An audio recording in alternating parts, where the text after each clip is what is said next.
আসসালামু আলাইকুম সবাইকে। আজকে আমি বানাবো অরেঞ্জ স্পঞ্জ কেক, তাও আবার প্রেসার কুকারে। যে আপুদের বাসায় ওভেন নেই সে আপুরা এভাবে বাসায় কেক তৈরি করে খেতে পারেন।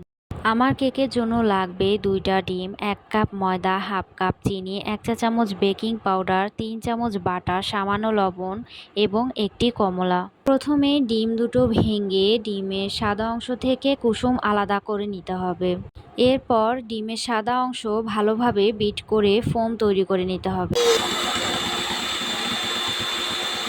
ডিমের সাদা অংশের সাথে অল্প অল্প করে চিনি দিয়ে ভালোভাবে বিট করে নিতে হবে। এরপর অল্প অল্প করে বাটার দিয়ে আবারও বিট করে নিতে হবে। ডিমের কুসুম দিয়ে আবারও বিট করে নিতে হবে।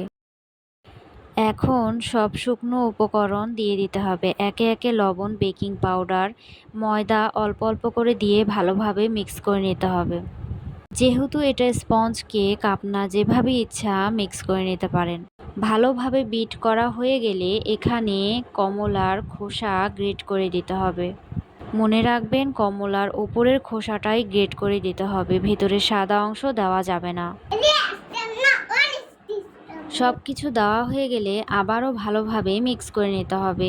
যেহেতু এটা স্পঞ্জ কেক, আপনার যেভাবে ইচ্ছা মিক্স করে নিতে পারেন। একটি মোল্ডে কাগজ দিয়ে সামান্য তেল দিয়ে ব্যাটারটি ঢেলে দিতে হবে। চুলার আঁচ মিডিয়াম রেখে প্রেসার কুকারের ভেতরে বাটিটি বসিয়ে ঢাকনা লাগায় দিতে হবে।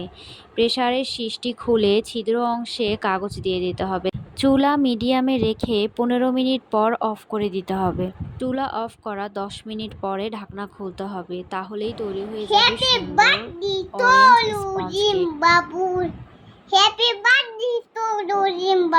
পুরো ভিডিওটি দেখার জন্য সবাইকে ধন্যবাদ।